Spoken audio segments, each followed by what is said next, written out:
Hello everyone, my name is Pixlriffs and welcome back to the Minecraft Survival Guide. I hope you're all having a good day. In today's episode, we're going back to the Nether. We're going to do a bit more work on our Nether Hub, and today's episode is mostly going to focus on spawn proofing. So I need to grab a couple of things from my storage system before we begin, and with some of that stuff acquired, I guess we can step through to the Nether via the new portal that we made at the storage system.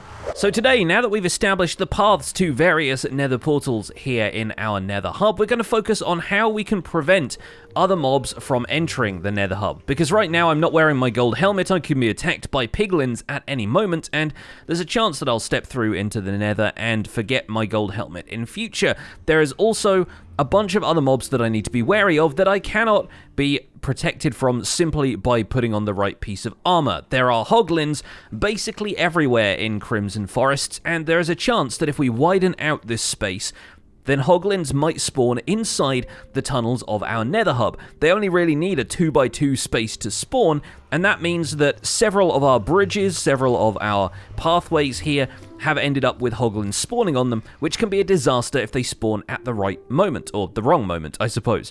So what we're going to do is set up a system of pathways around here which are made out of materials that mobs cannot spawn on. And it's quite simple to determine what is a spawn-proof block, basically any block which is not solid. Let me quickly grab a piece of wood from the nearby nether so we can turn that into a crafting table, because I neglected to bring one of those with me. And we'll go with the most basic example of a non-solid block, a slab. You can put these on the lower half of a block like so, and lower half slabs are definitely not a solid block, they are a half block, and mobs will not spawn on them. The thing to bear in mind is that if you place them on the top half of a block, that's still the upper solid surface of a block level with the solid blocks around it, and that is a spawnable surface for mobs. So if you're slabbing a Nether Hub, if you're slabbing anything really for spawn proofing purposes, you need to make sure the slabs are on the lower halves of the blocks. There's one of the offenders now. There's a Hoglin walking down the corridor menacingly towards us. And it's important to note that if they've spawned elsewhere, mobs will still walk on slabs, they just won't spawn on them in the first place. And so if we paved the entire area around here with bottom half slabs,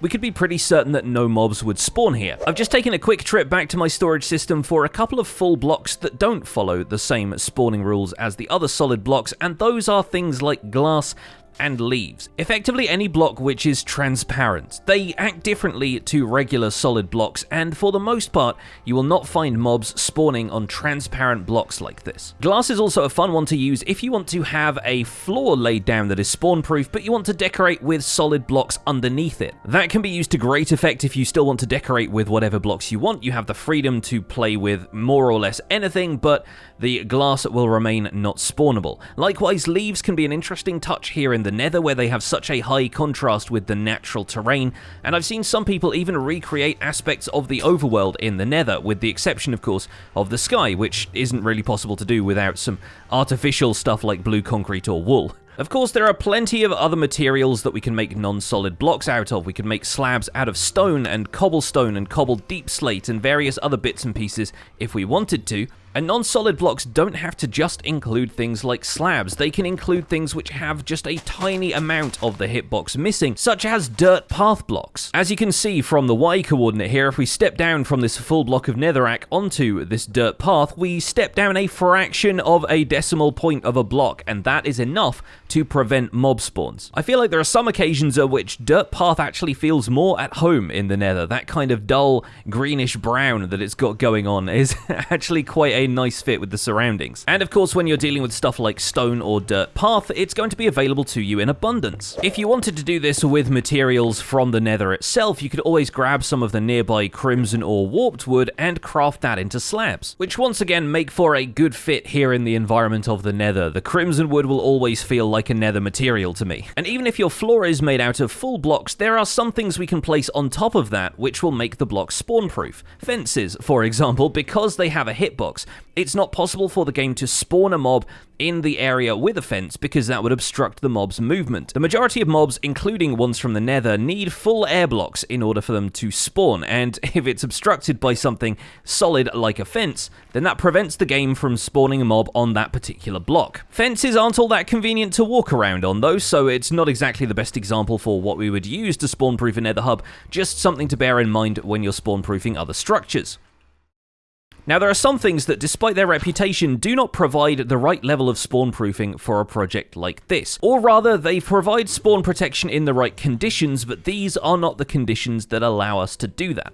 Take things like saplings and string as an example. Both of these occupy the block space above one of these blocks. You can walk through them so they don't have a solid hitbox, but technically speaking, they are occupying the space above a solid block. So why can't we use these as spawn proofing methods? Well, for a start, if you plant enough saplings with enough light around them, they'll grow into trees, which will be a pretty big obstruction for the player, so we can remove stuff like that from the picture. But string is one of those things that people assume can be used for spawn proofing anywhere, and it turns out the conditions for spawn proofing using string are very specific. When the game attempts to spawn a mob, it will look for valid spawning blocks in the area. It will look for any solid block that it can spawn a mob on, but it doesn't necessarily choose to spawn the mob there. Once it's determined that it's possible for a mob to spawn, there is a bit of random variation that's introduced. So if the game decides it can spawn a mob on this block of netherrack here, it might choose to actually generate the mob here, or any of the blocks around the outside. So let's say the dirt block here is our spawning block, but we've covered every other block around the outside here in string. The game will still notice that this block here is valid for spawns, and it will distribute those spawns amongst other solid blocks in the area, which aren't obstructed by anything which has collision, a hitbox that you can actually be stopped by. Now imagine for a second that we're up in the air and all that we have around us is a 3x3 platform. There is no other terrain, it's just void or bedrock or non-spawnable blocks around here. If we end up placing string on every single block of this platform, then the game fails its initial check while looking for valid spawnable blocks, because it detects that every block around here has some string on it and thinks, okay, there's nothing there that's a completely open block. It needs to find one block that's completely unobstructed before it will choose to spawn anything in this area. But if one piece of string on that island is missing, a single block is enough for the game to start spawning attempts, and that will allow it to generate other mobs in this area that's covered by string. The main reason you will see people using string on, say, the roofs of houses, for example, is not for spawn proofing, it's to prevent snow from falling. If you're building at a high enough elevation, sometimes you end up with snow falling on your roof, and string will occupy the block space above a solid block in your roof to make sure that snow doesn't settle there. And the same way string works, we can't use things like foliage, for example, the crimson roots that we find here in the nether biomes. You can't use those to spawn proof an area either. If this area was completely covered in crimson roots, it would still end up spawning these piglins who are very mad at me. So when we're choosing what to spawn proof an area with, it's probably safer to default to non-solid blocks like slabs. It just makes a little bit more sense and honestly is a little bit less of a grind. But wait a second, Pixlriffs, I hear you cry. What about torches? What about light? What about the spawn proofing methods we have been using in the overworld to make sure hostile mobs don't spawn in certain areas at night? Well, I'm glad you asked. The simple answer to this is that nether mobs don't have the same spawning rules that mobs in the overworld do. And this is really a reaction to the environment provided by the nether. There are lava falls everywhere, there is fire in a lot of places, there are shroom lights in places like Crimson Forests, and yet mobs like this will spawn in abundance. The rules even change for mobs like Endermen, which can spawn in multiple dimensions. In the overworld, Endermen require complete darkness to spawn, just like most of the other hostile mobs. However, in the Nether, they still technically only require a light level of below 7, which is why, while we've noticed that mob spawns are reduced in warped forests now, they aren't gone entirely. The area is pretty well lit by the shroom lights hanging down from the warped trees, yet you will still find Endermen spawning in the darker spaces. So since we can't rely on light entirely to block mob spawns in the Nether, we're going to rely on a slightly more tactile method. We're going to slab the area of our Nether Hub. And this is going to encourage us to think about the theme for the Nether Hub. What exactly are we doing with this space? Do we want it to feel like an extension of the overworld? Do we want to feel like the inside of the geode that we just stepped through? Do we want it to feel like an alien landscape or something more futuristic? Do we want to keep some of the characteristics of the Nether itself? These are all choices we can make creatively that can inform what materials we end up using here in the floor of our Nether Hub. And eventually the walls and the ceiling too, but I don't think we're going to get that far quite yet. And for shorter stretches like this one, where we're just going from my portal at the spawn house to my storage system, I don't need to worry too much about building other things as part of this. I don't need to worry about whether we can fly between these two portals using elytra or something like that. I'm just going to run between the two of them. It's going to be very straightforward. But as we carve out longer tunnels to further places, like the one to the stronghold over here, for example, or the one that leads to the dripstone cave base, we're going to be thinking about transport options a little as well. Are we going to leave a path for rails for us to travel down? And yes, rails are one of those things which, despite not having much of a hitbox in the same way that string does, do spawn-proof an area, because the game recognizes that it's probably not the best idea for mobs to spawn on an area that you are traveling through on a minecart. This is why mobs also avoid walking over the top of rails, which is why you see creepers getting stuck behind rails in abandoned mineshafts a lot. Anyway, we might leave a path for rails in a couple of these. We might also leave paths for, blocks of ice that can transport us really fast using a boat. We might leave enough space in a tunnel that we can fly down it with elytra without banging into the ceiling or the walls. There are a lot of considerations to stuff like this, and I'm going to be spending a bit of time drafting ideas and figuring out what I want to do with the aesthetics of my Nether Hub as well as its function. But hopefully, if you're thinking about making a Nether Hub like this yourself, this has been a good enough primer for ways you can consider spawn-proofing it. Now, if you'll excuse me, I'm going to head back to my storage system because I have a lot more material to grab.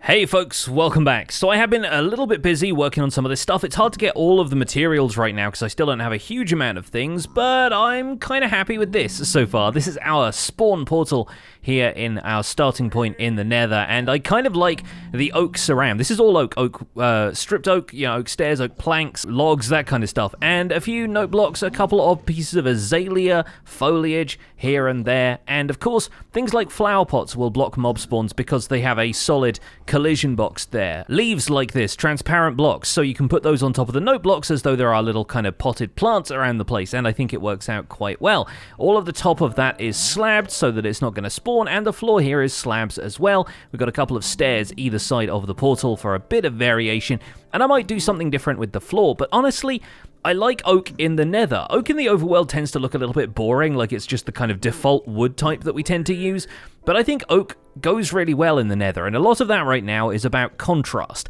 So I want to keep some color in this place. I want to throw in some red, or maybe even go with green, have a moss wall or something in here somewhere, maybe a couple of copper accents or something like that. I just want to vary things up a little bit, and for the most part, I think the vibe we're going to go with is a series of connected rooms or tunnels in which the overall vibe of the area is what kind of indicates which portal you're going through. So right now, this is just a fairly basic floor, the one that we put together earlier in the video, going straight to the storage area. But maybe we put a couple of chests and barrels and stuff around as long as we don't end up opening them, because the piglins will get mad. But it'll be about the aesthetics of the thing, indicating that our storage room is through this portal. And elsewhere, over here in particular, I've started to make a couple of changes to that effect. I am still having to fight off the occasional Hoglins as they spawn on this bridge and make their way towards me, but a couple of arrows and a well-placed swing of the sword usually deals with them. And then over here, this is where I've started to work on the pathway out to both the Savannah Village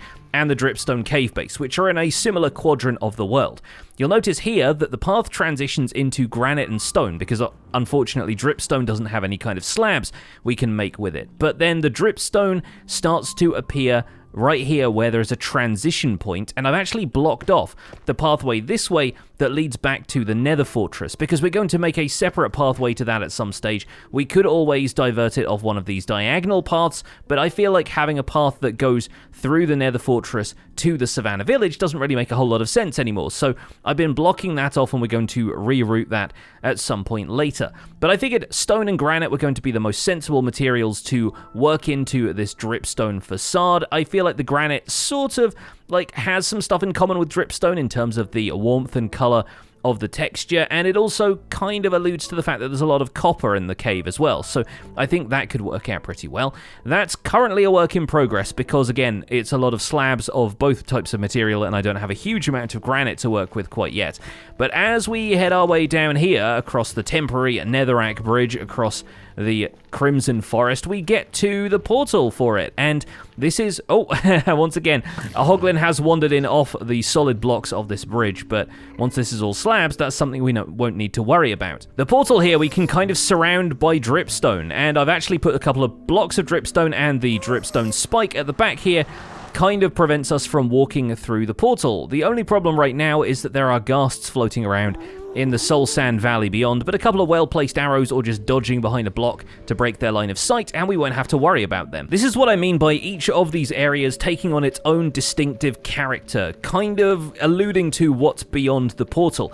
As we go back over here to the Savannah Village, this is probably the most plain path out of all of them right now, because it is literally just one block, and it's grass path, dirt path, whatever you want to call it, all the way down to the Soul Sand Valley where our portal is. And right now, that portal doesn't have anything surrounding it, so it's fairly exposed, but maybe we'll start to work in some of the accent colors that we might find from the Savannah Village. A bit of acacia wood, a bit of stripped acacia here and there, maybe some stairs and slabs and that kind of thing.